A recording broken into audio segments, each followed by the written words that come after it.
I remember the flicker of the candlelight dancing on the walls. It was supposed to be a normal night, Netflix, takeout, and the comfort of his arms. We'd been together nearly 2 years, and though things weren't always perfect, I trusted him. At least, I thought I did. That night, something shifted. Something broke. We'd started getting intimate like usual. It was familiar, even tender at first. But somewhere between kisses and whispered promises, a switch flipped. His grip tightened. His voice deepened. I laughed nervously and told him to slow down, assuming he was just trying to spice things up. He'd done that before, nothing out of the ordinary. But then he did something I didn't expect. He tried to take things further, rougher, without asking. A place we'd been before, but never without a conversation. Never without warning. I told him no. Twice. Then again, louder. Stop. I said it clear as day. But it was like I wasn't even in the room anymore. I tried to pull away. He held tighter. The moment blurred into a mix of pain and panic. I cried, real tears, not the playful kind. My hands pushed against him, weakly, uselessly. My words were shaking and firm at once. Please, no. Please. He didn't stop. I don't know how long it lasted, only that when it was over, I curled up in the dark, heart racing, and waited for him to say something. He didn't. He just rolled over. I couldn't bear to lie next to him. So I grabbed a blanket, went out to the couch, and stared at the ceiling until morning came. When I finally told him how I felt, what happened, he looked at me with this confused, almost hurt expression.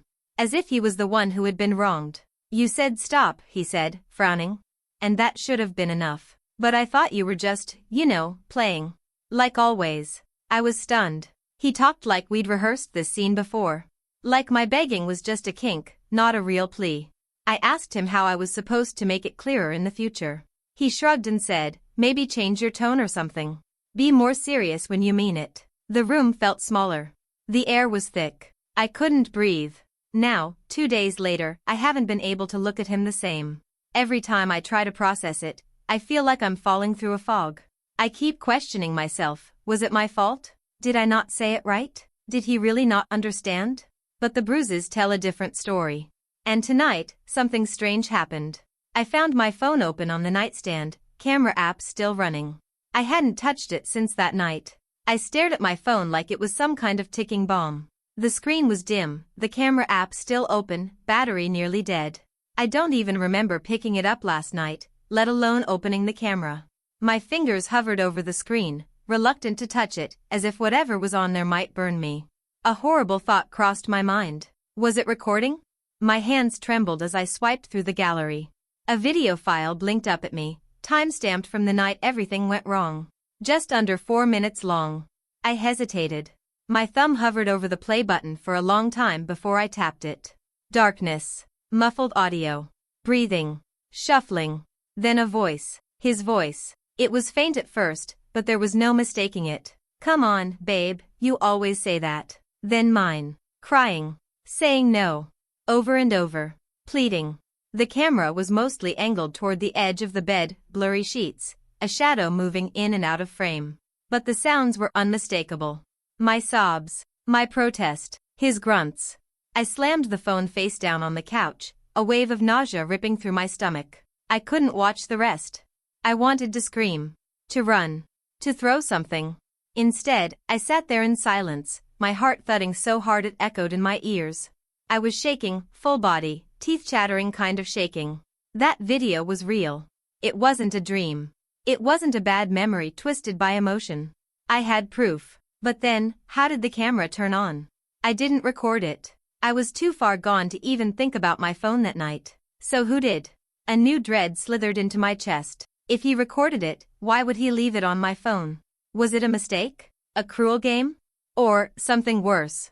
I couldn't bring myself to ask him. Not yet. I needed time. Answers. Safety. I packed a bag, just a few things, toothbrush, charger, clothes I didn't hate. I left while he was still in the shower. I didn't even say goodbye. I drove around for an hour, numb, until I ended up outside my sister's apartment. She opened the door, took one look at me, and pulled me into a hug without asking questions. That night, I couldn't sleep. Every time I closed my eyes, I saw flickers of that video again. But something else kept crawling back too, a detail I didn't notice the first time I watched it. At the very end of the footage, after I stopped crying, after the noises faded, there was another voice. A whisper. Not his. Not mine. Faint. Male. Almost amused. I played it again. This time with headphones. Just 4 words. Barely audible. She still doesn't know. I replayed those 4 words more times than I can count. She still doesn't know. It wasn't his voice. I know my boyfriend's voice, even in a whisper, even distorted. This one was deeper, smoother, like someone leaning too close in a dark room. It didn't belong in my apartment. It didn't belong anywhere near me. I couldn't sleep after that. Every creak in my sister's apartment made me jump. I kept the lights on. I locked the bedroom door, then moved the dresser in front of it, just in case. I told her I was having nightmares. She believed me. Sort of. I didn't tell her about the video. Not yet. I didn't even know how to start. Hey, I think my boyfriend assaulted me, and now there's a stranger's voice whispering on a video of it wasn't exactly an easy conversation starter. By morning, I was spiraling. I needed answers. So I did what no terrified woman should do. I went back. Not for him. For my phone. The original. I had copied the video, sure, but I needed the metadata, the raw file, the source. If I went to the police or a therapist, they'd need proof it hadn't been altered. I needed every second of that night documented exactly as it happened. The apartment was too quiet when I unlocked the door.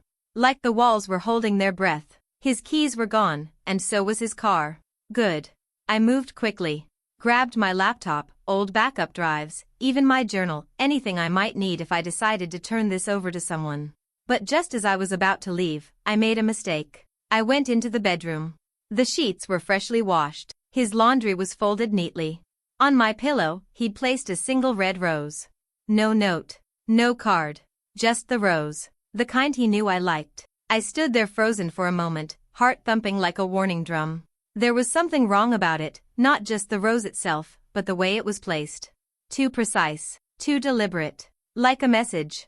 And then I saw it, tucked just under the pillowcase. My old necklace. I hadn't worn it in months. It was cheap costume jewelry, but I loved it, a tiny silver locket shaped like a keyhole. I thought I'd lost it at the gym months ago. So how the hell was it here? Now? I picked it up with trembling fingers. The back was different. Scratched. No, engraved. A date. Last Friday. The night before everything happened. I stared at it in disbelief. He hadn't even been home that night. Or so I thought. A chill crept down my spine. I turned the locket over again and noticed something else. The keyhole wasn't just decorative, it opened now. It had never done that before. Inside was a tiny slip of paper. 4 words, written in shaky, almost childlike handwriting. Stop looking. Stay quiet. My fingers went numb. The words on that scrap of paper weren't threatening in the usual way. They weren't loud or angry. But there was something terrifying about the calmness of it. The kind of message you don't get twice. The kind meant to be found. I didn't realize I was crying until I felt the paper dampen in my hand. My throat tightened. I didn't scream. I didn't run. I just stood there, trapped in my own body. How long had that message been waiting for me? I stuffed the locket and note into my pocket, grabbed my bag, and got the hell out of there. By the time I got back to my sister's place, I felt like I was unraveling. I wanted to tell her everything. I almost did, but then I saw her sitting on the couch, scrolling on her phone, humming to herself, completely at ease. She didn't know I had walked into a horror movie and never walked back out. I took a deep breath and decided I'd go to the police tomorrow. That night, I just wanted one thing, answers. So I did something reckless. I opened my laptop and synced the video from my phone. I started analyzing every second, every sound. I used audio software to clean up the static and isolate frequencies. It was something I learned from a podcast I used to run about urban legends. Except this wasn't a ghost story. This was real.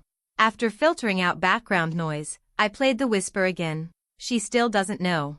But there was more. A pause. Then something I hadn't caught before. Another voice. Mine. Only. I didn't remember saying this. I told you she'd scream. I froze. My skin went cold. That wasn't from the part of the video I remembered. That wasn't even from the same moment. It came after the whisper. At the very end. It sounded like me. Exactly like me. But I never said that. I sat there, heart pounding, trying to breathe as the realization hit me. This wasn't just a recording of that night. Someone had added to it, manipulated it, played with it, which meant someone else had access to my phone. To me. That night, I barely slept. I locked the door, closed the windows. I even pushed a chair under the doorknob. And still, at 3:13 a.m., I woke up with a start. A notification had popped up on my phone. No number. No contact. Just a message. You shouldn't have watched it. The message sat there on my lock screen like it was breathing. You shouldn't have watched it. No sender. No number. No trace. I didn't touch it. I just stared, my thumb hovering over the screen, terrified it might do something if I tapped it. As if my phone had somehow become a trap, something watching me now. I shut it off and threw it across the room. The noise woke my sister. She mumbled something from the other side of the wall, but I stayed silent. What was I supposed to say? Hey, sorry, my phone is now a haunted artifact that might be recording me in my sleep. I laid back down and stared at the ceiling until dawn. Sleep was impossible. Every time I blinked, I saw those words. Heard my own voice saying something I never said. I felt watched. Not in the usual paranoid way, this was different. Like someone had been inside my thoughts, rearranging them. By the time morning came, I had made up my mind, no more sitting around. I needed help. Real help. I scheduled an appointment with a trauma therapist the next day, and by some miracle, they had an opening. I told myself I'd tell them everything, the assault, the video, the voice that wasn't mine. But when I got there, something strange happened. The moment I walked into the office, the receptionist looked up and smiled. Hey, she said warmly. You're back. I stopped. What? She furrowed her brows. Weren't you here last week? You spoke with Dr. Wallace already, right? I remember the necklace. I blinked. My heart dropped. I've never been here before. She tilted her head, eyes narrowing slightly. Are you sure? You had that little keyhole locket on. Same outfit, too. I didn't respond. I couldn't. She stood awkwardly for a moment before waving it off. Weird. Sorry. Must have been someone who looked like you. Dr. Wallace greeted me a few minutes later, a calm, older man with soft eyes and a reassuring tone. I wanted to trust him. But when I started telling my story, he didn't take any notes. He didn't ask about the video. He didn't flinch at the whisper. Instead, he just leaned forward and asked one thing. Do you ever lose time? I stared at him. What do you mean? Moments where you black out. Where you're not in control. Where it feels like someone else is behind the wheel.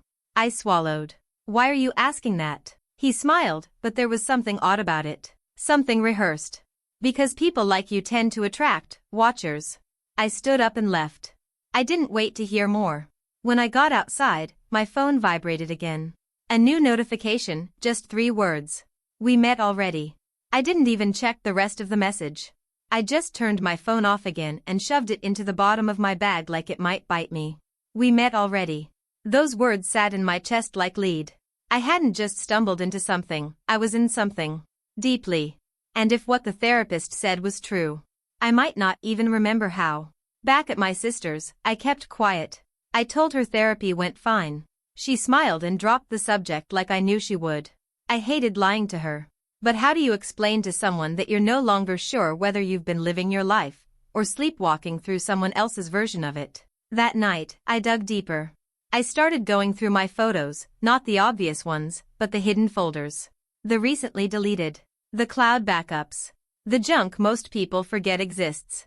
And that's when I found them. 23 photos.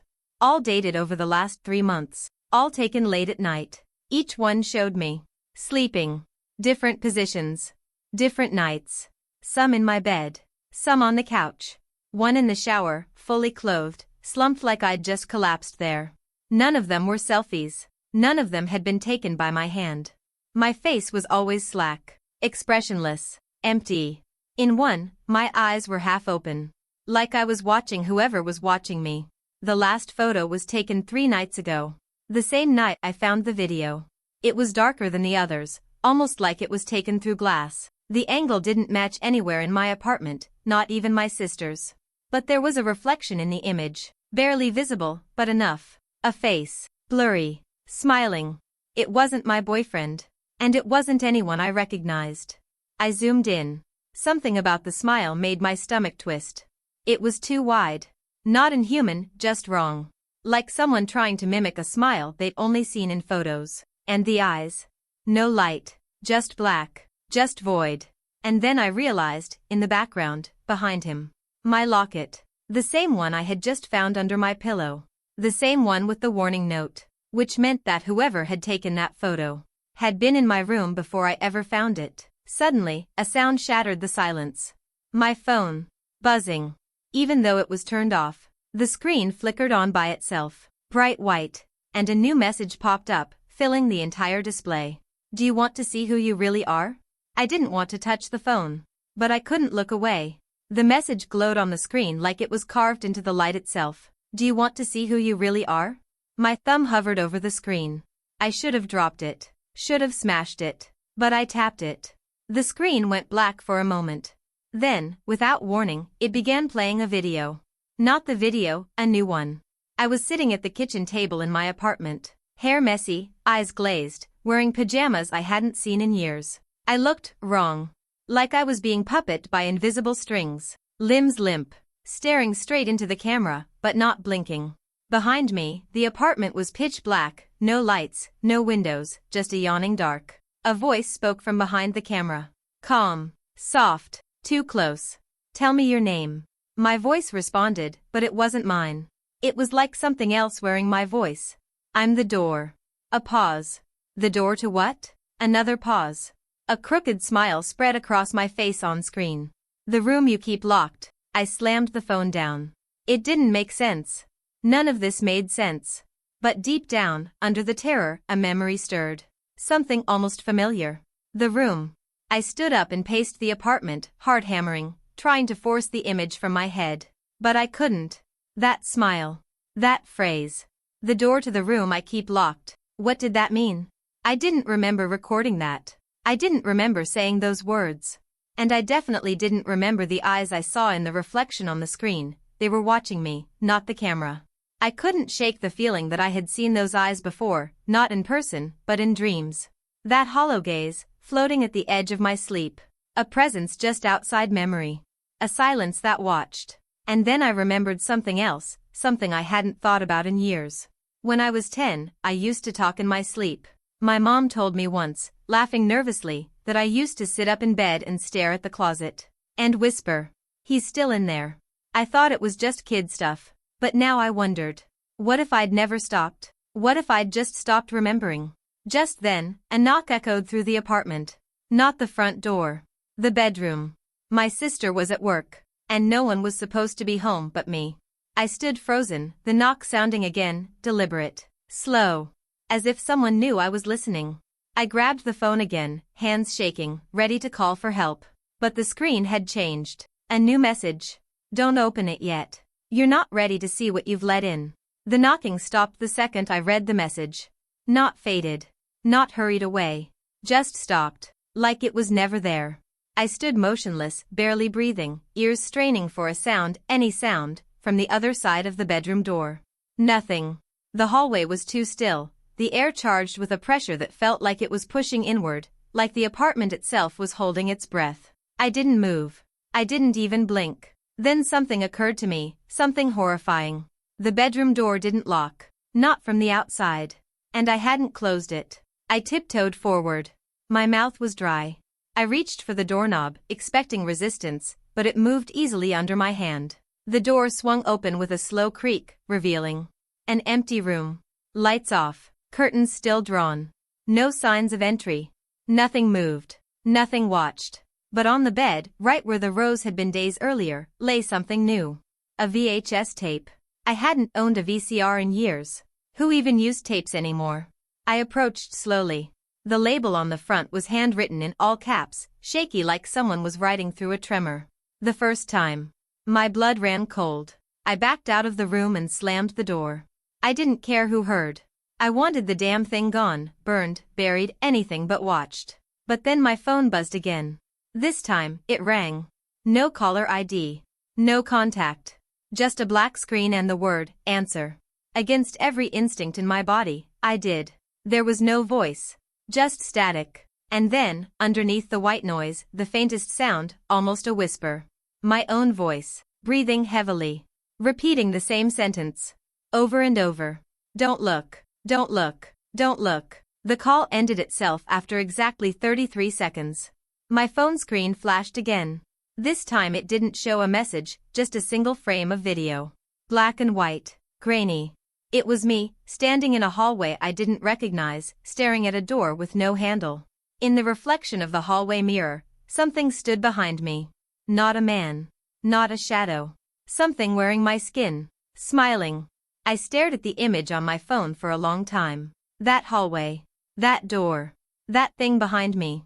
Wearing my body like a coat. The image was gone in a blink. No trace of it in my gallery. No video file. Just the imprint burned into my mind, the grin too wide, too knowing, as if it had been waiting for me to see it. And I had. Too late. I didn't sleep that night. I sat on the living room floor with every light on, phone turned off, staring at the bedroom door like it might open on its own. I kept hearing the tape's label over and over in my head. The first time. The first time what? At some point near dawn, my sister came home early from her shift. I must have looked like hell because she stopped in her tracks, concern etched across her face. You're scaring me, she said. What is going on with you? I wanted to tell her everything. But instead, I did something even worse. I handed her the VHS tape. She blinked.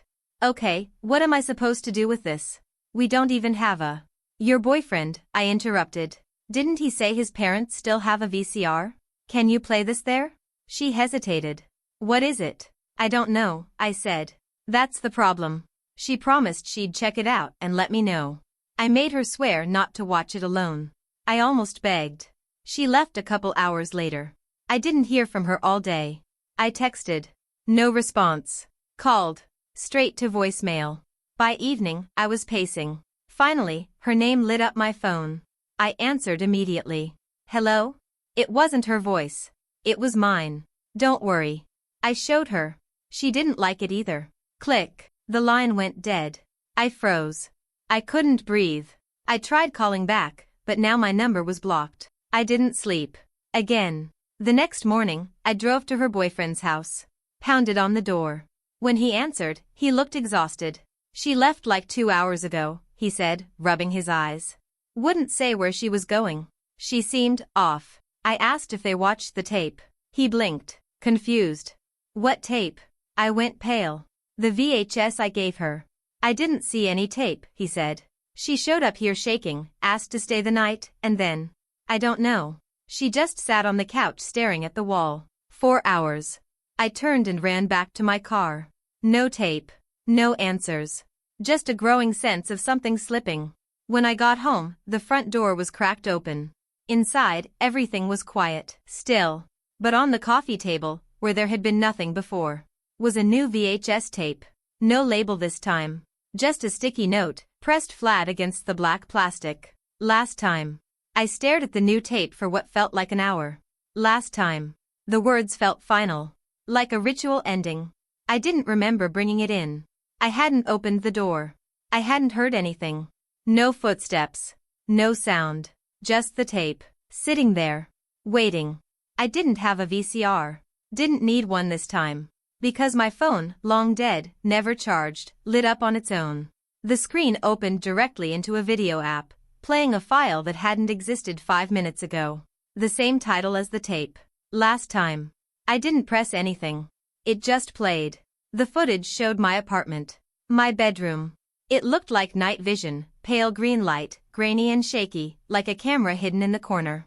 The timestamp in the corner flashed a date from 2 years ago. I don't remember anything special about that night. I don't remember it at all. Then I appeared on screen. Lying in bed. Motionless. Breathing slowly. And then, out of the shadows, another me stepped into frame. Eyes wide open. Grinning. She leaned down over the sleeping version of me, whispered something in my ear. I couldn't hear it, but my body twitched like it felt it. Then the other me turned to the camera. And she waved. Like she knew I'd be watching, right here, right now. And then she walked into the corner of the room and opened something invisible, a black slit that shimmered like heat haze. A door with no handle. And she stepped through. The screen cut to static. Then a final message faded in. You opened it the first time. We just helped you remember. It's yours now. And then, one last image. A hallway. Familiar. At the end, a mirror. In it stood me. Wearing the same clothes I was wearing right now. Behind me, a figure in shadow. Smiling. Waiting. The video ended. Silence. Then, a knock. Not at the front door. Not at the bedroom. Inside the closet. Just once. Soft. Polite. Like someone was ready to come out. And finally, my phone buzzed one last time. A final message. Are you ready to let me out?